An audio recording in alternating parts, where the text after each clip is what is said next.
नमस्कार, आप live streams देख रहे हैं। मैं हूं आपके साथ रोहित वर्मा। देखिए, बिहार के नियोजित शिक्षकों का मामला सड़क से लेकर सदन तक गूंज रहा है, मगर पटना हाई कोर्ट में भी पिटीशन दायर किया गया था कुछ शिक्षक संघ के तरफ से। अब ऐसे में देखिए क्या अपडेट है। क्या शिक्षकों के लिए नीतीश कुमार झुकेंगे? क्या के पाठक झुकेंगे? या फिर पटना हाई कोर्ट से उनको जीत मिलेगी या फिर हार? क्या फैसला होगा? देखिए, लगातार हम आप तक अपडेट पहुंचा रहे हैं। सड़क से लेकर सदन तक जिस तरीके से बवाल हो रहा है, एक तरफ सक्षमता परीक्षा को लेकर तो दूसरी तरफ डिप्टी सीएम सम्राट चौधरी ने आश्वासन दिया कि कुछ हित में फैसला होगा। मगर देखिए, कल ही खबर आती है कि 1.5 लाख शिक्षकों ने सिर्फ इस फॉर्म को फिलअप किया, बाकी शिक्षकों ने इसका विरोध किया। पटना हाई कोर्ट में पिटीशन दायर किया गया था शिक्षक संघ की तरफ से, मगर अपडेट क्या है? हमारे साथ बात करने के लिए पटना हाई कोर्ट के जाने माने हुए एडवोकेट डॉक्टर कौशलेंद्र नारायण जी हैं। क्या अपडेट है सर? हम लगातार आपसे भी पूछ रहे हैं और लगातार जो भी अभ्यर्थी है या फिर जो भी शिक्षक है वो लगातार जानना चाह रहे हैं कि आखिर क्या अपडेट है, क्या उनको जीत मिलेगी, क्या होगा? देखिए सर, प्रथम तो मैं आपको धन्यवाद देता हूं कि समसामयिक मुद्दा पर आप हमसे विचार लेने आए हैं, लेकिन मैं जो भी बात करूंगा वो लीगली करूंगा। मैं लीगली बता रहा हूं। देखिए, जो संघ आई थी, यहाँ आए थे संघ के लोग पटना हाई कोर्ट में, वो उसका नंबर था 236/2024।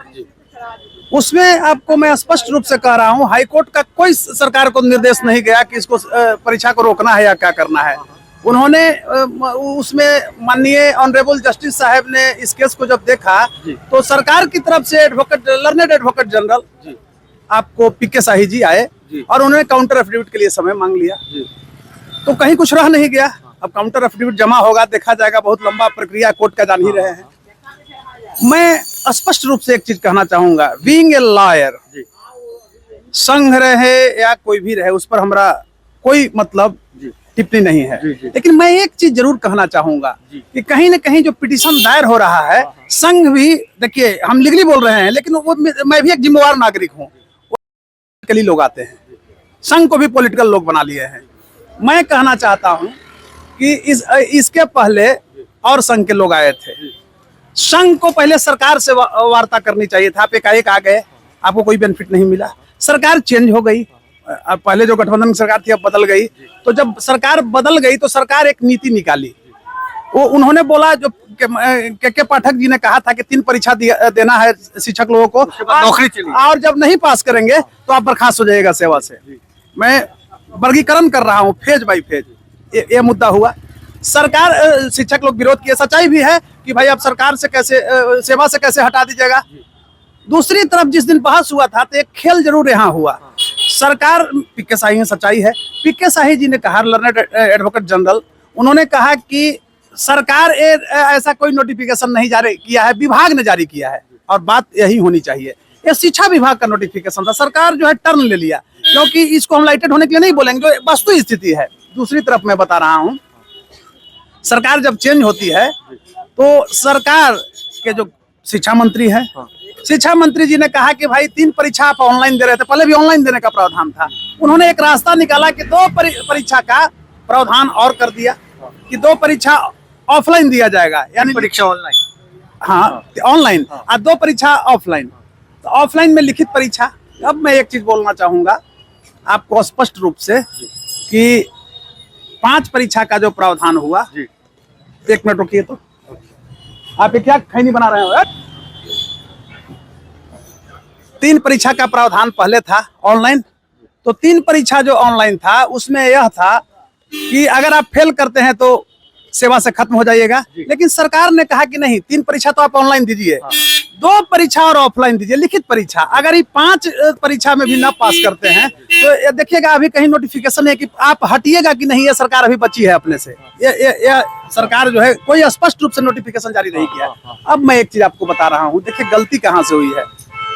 आप दस्ता परीक्षा ले रहे हैं, सरकार दस्ता परीक्षा लिया ना, तो जब दस्ता परीक्षा सरकार जब ले रही है, 3 बार लिए हैं आप, और उन लोगों को शिक्षक बना दिए, चाहे नियोजित हो चाहे कोई भी हो, शिक्षक बना दिए, और फिर कहते हैं कि दस्ता को एक सक्षमता परीक्षा हो।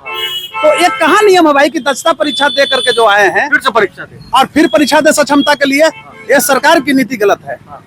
तो इसमें हाँ दूसरी तरफ चीज क्या है कि सरकार हटाएगी नहीं। आप एक कर सकते हैं, एक प्रावधान ये हो सकता है, कोर्ट इस रूप में जा सकती है कि अगर आप नियोजित शिक्षक हैं और ये 5 परीक्षा नहीं पास करते हैं तो नियोजित ही आप रह जाइएगा, राजकर्मी नहीं बन सकते हैं, लेकिन आप हटा नहीं सकते हैं। दूसरी तरफ देखिए यहाँ पर एक सवाल खड़ा होता है, ये लीगल मैं बता रहा हूँ, ये पॉलिटिकली शब्द नहीं है, ये लीगल मैं बता रहा हूँ कि भाई आपने तो 3 दस्ता लिया, अभी भी कहते हैं कि बीपीएससी से सिलेक्ट करके लोग गए हैं, शिक्षक बने हैं ना, हम और आप सारे लोग जान रहे हैं। तो जब बीपीएससी से शिक्षक बने हैं तो एक चीज आप समझिए कि आप विद्यालय में आप ही जैसे मीडिया कर्मी लोग जा रहे हैं और वो लोग एबीसीडी नहीं बुझा रहे हैं, वो लोग नहीं बता रहे हैं, कोई चीज का संज्ञा और सर्वनाम की परिभाषा नहीं बता रहे हैं। तो ये तो सरकार पर सवाल उठता है, नियुक्ति जो प्रक्रिया है उस पर, वहां भी हम नहीं जा रहे हैं। अभी मैं लीगल बात कर रहा हूं कि पटना हाई कोर्ट का कोई ऐसा निर्देश नहीं है कि परीक्षा को रोक देना चाहिए। मास शिक्षक को अभी एक और यहाँ पर प्रश्न उठता है कि शिक्षक में देखिए थोड़ा सा अगर लीगल भी बात करते हैं तो यूनियन जो होता है, चाहे किसी भी यूनियन की मंशा पर सवाल उठती है। यूनियन भी टूट चुके, यूनियन क्या किया कि कई खंडों में अब बट गए। कुछ यूनियन कहता है कि परीक्षा दो, कुछ यूनियन के लोग कहते हैं कि इसे नहीं भर दीजिए। आखिर यूनियन टूटा तब ना 1.5 लाख भी 1.5 लाख करीब शिक्षक, 1 लाख कुछ 40,000 कुछ शिक्षक मोटे तौर पर वो अप्लाई किए हैं ऑनलाइन के लिए। 1.5 लाख लगभग तो हुआ ना, एक तो अप्लाई किए हैं, अप्लाई किए हैं तो वो परीक्षा देंगे, बाकी नहीं देंगे, लोग नहीं देंगे तो उनका रुकेगा राजकर्मी बनने की प्रक्रिया में। तो वहाँ वो समझिए कि पॉलिटिकल ही मंशा है, पॉलिटिकल में बात नहीं कर रहा हूँ, लेकिन ये जो यूनियन जो टूट रहा है खंड में, तो ये तो सवाल उठता है ना शिक्षक यूनियन का। आप ऐसे मानिए कि परीक्षा सबको देना है, कोर्टे नहीं कहेगा कि आप परीक्षा नहीं लीजिए, हाँ कहेगा कि आप हटा नहीं सकते हैं। आप 18 साल 20 साल 23 साल सेवा ले लिए हैं और फिर हटा रहे हैं, और 23 साल तक वो शिक्षक अच्छा थे। जो हमारा बिहार का शिक्षा का जो स्तर है, आज मैं उस पर टिप्पणी नहीं करूंगा, जहां तक पहुंचा है तो उसमें तो वही शिक्षक यहाँ तक लाए हैं। तो 23 साल के बाद आप हटाते हैं तो क्या करेंगे शिक्षक लोग, बताइए। और व्यक्ति कोई यूनियन सरकार को चैलेंज नहीं कर सकता है, कोर्ट ना रास्ता निकालता, क्योंकि law can not be challenge by anyone, it's above than us. कानून की सर्वोच्चता को कोई व्यक्ति चुनौती दे सकता है, उसको वो हम सबों से ऊपर का चीज है, व्यक्ति नहीं, हम सबों से ऊपर का चीज है। सर शिक्षक जानना चाह रहे हैं कि क्या अभी भी कयास है कि उनकी जीत हो सकती है? जी, उसमें क्या है, देखिए मैं एक चीज बता रहा हूँ स्पष्ट रूप से कि हम जज तो नहीं हैं और कोई भी एडवोकेट अगर 100% पहले ही जजमेंट सुना दे, लेकिन हाँ बीइंग ए लॉयर मेरा जो नॉलेज है, जो मैं केस किया, इसके पहले भी यहाँ डीएलएड वाले में आप लोग आते थे तो हम बार बार बोलते थे कि सिर्फ प्राथमिक विद्यालय में डीएलएड वाले की बहाली होगी। यहाँ सरकार भी कहा कि एसएलपी तक गई, सुप्रीम कोर्ट में फिर वापस भी लिया। आप ऐसे समझिए कि जब सुप्रीम कोर्ट के 2 जस्टिस की बेंच ने, ऑनरेबल जस्टिस सुधांशु धुलिया और ऑनरेबल जस्टिस अनिरुद्ध बोस की बेंच ने जब रद्द कर दिया था कि बीएड वाले प्राथमिक विद्यालय में शिक्षक नहीं हो सकते हैं, तो फिर तो कहीं सवाल उठता नहीं था। सुप्रीम कोर्ट का फैसला पूरे देश में लागू होता, हालांकि यह अपील था राजस्थान गवर्नमेंट का। तो आप ये बताइए, लेकिन सरकार खींच रही थी, एसएलपी में गई ना, लेकिन सरकार की हार हुई। तो इस बार भी मैं बता रहा हूँ वो बहाली का मुद्दा था, सरकार के ठीक है उसमें हार हो गई, लेकिन इस बार सरकार यहाँ इस रूप में जीतेगी, सरकार जीतेगी। कोर्ट नहीं कहेगा कि परीक्षा मत लीजिए। हाँ एक चीज जरूर कह सकती है कि भाई आप ही तो दस्ता परीक्षा लिए थे ना, तो फिर सक्षमता परीक्षा क्यों? ये तो आप शिक्षकों के साथ अन्याय कर रहे हैं। आज जो यहाँ शिक्षक 3 लाख 4 लाख जो शिक्षक हैं, उनके बाल बच्चे भूखे मर जाएंगे।